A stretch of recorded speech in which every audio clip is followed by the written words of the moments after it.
Hello, everyone. Jamin here again. This is Bebop and my trusty sidekick, Rocksteady. Um, Thanks for tuning in to another episode of Storytime with Jamin and Bebop and Rocksteady.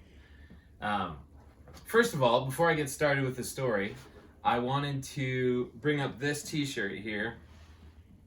So it says, Larry and His Flask's van got stolen and all I got with it was this lousy t-shirt. And that pertains to last week's story, because when we were on tour with Foxy Shazam and we got our van and trailer stolen, they also stole all of our merchandise.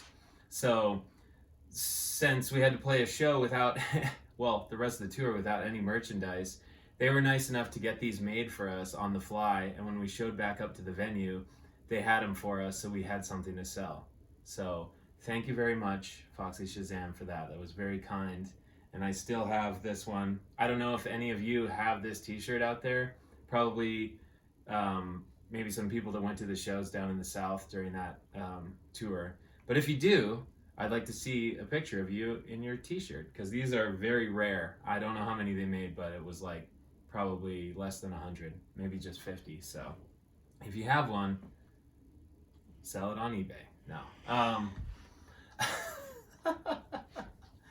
Okay, Bebop, let's get started. So, for this next story, I thought I would tell you about the time that we went to Newfoundland, Canada. So, if any of you know about Canada a little bit, you might know where Newfoundland is. So, we went to St. John's. Can you zoom in on this a little bit? So, St. John's, Newfoundland is the furthest you can go east and still be in North America. And we decided, since we went all the way out there, that we would go to the very furthest point, which is Cape Spear. Dallin Bulkley, who at that point wasn't in our band, but he later became writer and guitarist and singer in Larry and His Flask. And then he left and joined a band called Carrie and the Speakeasy, who are a fantastic band out of Kansas. So if you have the chance, please check them out. They're very, very good band, Carrie and the Speakeasy. So Dal was along for the tour with us, and he is kind of an extreme person if you know him. He is an adrenaline junkie. He loves skateboarding and snowboarding and Harleys and punk rock and metal and all that shit. So we went out to Cape Spear, and we parked, and there's a visitor area, and we went, and it's just like rock cliff face, right? And the North Atlantic Ocean is just smashing into the rocks and spraying up water really high. And he thought, well, I've never swam in the Atlantic, so maybe now's a good time. And I said, yeah, that's a great idea. Let's do it. And by let's do it, I mean, sure, I'll watch you do it. And so we went on this trail to the very edge, and then there's tons of warning signs that say, do not go in the water. Do not go over this barrier. Do not go on the cliffs. You could die. And for very good reason, because the ocean is extremely violent and cold and just so gnarly. But that didn't bother Dal very much. He still wanted to do it. And this is a guy who doesn't really like swimming, but he wanted to just do it for some reason. So I followed him. We went over the barricade, and we went down the cliff about 25 feet or 30 feet, down the rocks. There's no, it's all slick, covered in water and moss.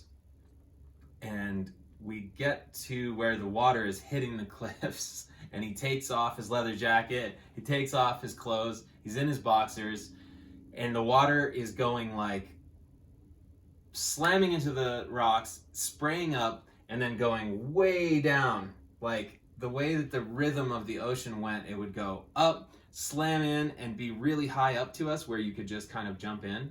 And then it would do that a couple of times, and then it would drop about 20 feet down.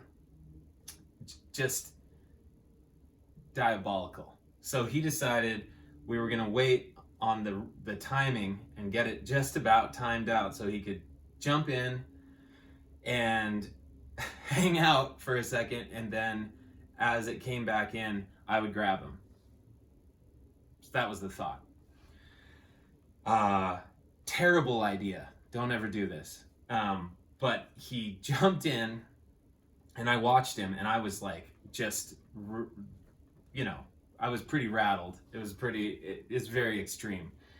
So I watched him. He went out. It sucked him way out and down, brought him back in. I almost could grab him, and then it sucked him down and out again. And I was just watching the water go, and I was like, the next time it goes, it's just going to take him and smash him up against the rocks and drag him down. So as soon as he got close to me, again, I reached out and I grabbed his arm and I just pulled as hard as I could. And I think I damn near tore his arm out of his socket, but I got him back up, and we kind of scrambled and fell back from the water, and he didn't die.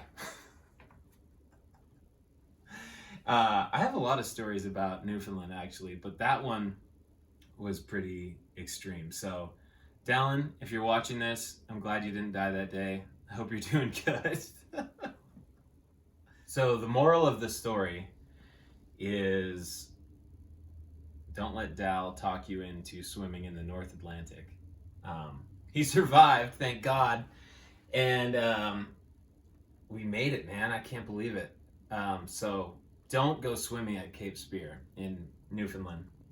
Go to Newfoundland. It's beautiful. It's amazing. And the people there are absolutely stellar and crazy and so much fun. We played there twice, and both times it was absolutely phenomenal, but it's a long ways from Oregon. So, to all you crazy Canadians out there, thank you for all the good times along the road. Dal, keep being you, but stay safe, for shit's sake. Much love, everybody. Thanks for tuning in. And if you like these stories, please hit subscribe down there somewhere, and follow me on all the internet things like Instagram and Facebook and Twitter and whatnot. Have a wonderful evening, and we'll see you next time for